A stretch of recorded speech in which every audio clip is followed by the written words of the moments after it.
Bismillahirrahmanirrahim. Assalamualaikum warahmatullahi wabarakatuh. Ada seorang sahabat Rasulullah Sallallahu Alaihi Wasallam yang akan masuk surga.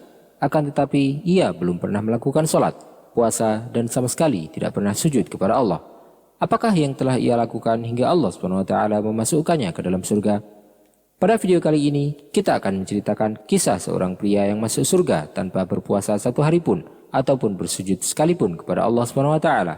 Apakah yang dia lakukan pada zaman Rasulullah SAW sehingga membuatnya masuk surga tanpa dimintai pertanggungjawaban dan tanpa melakukan amal soleh? Silakan simak video ini sampai selesai untuk mendapatkan jawabannya.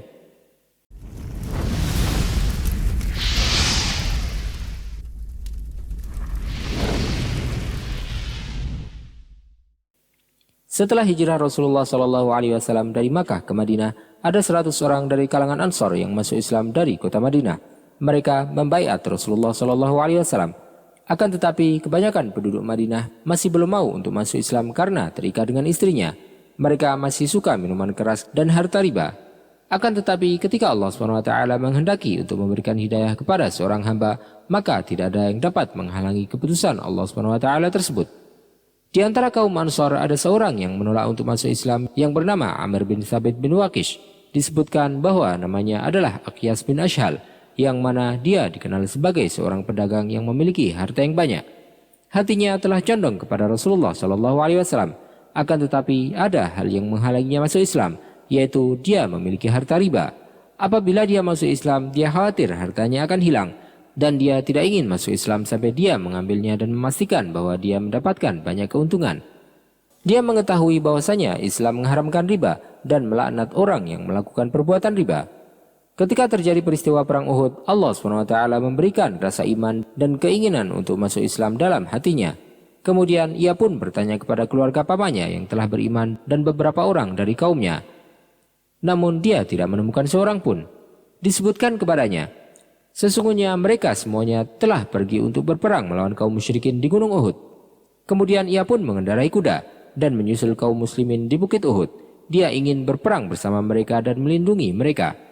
Sesampainya dia di sana, kaum muslimin melihatnya dan berkata, "Untuk apa kamu datang ke sini wahai Amr? Pergi dan kembalilah ke Madinah. Apakah kamu ingin berjuang untuk kaummu atau kamu ingin masuk Islam?" Amr menjawab, "Demi Allah, aku datang untuk berperang bersama kalian.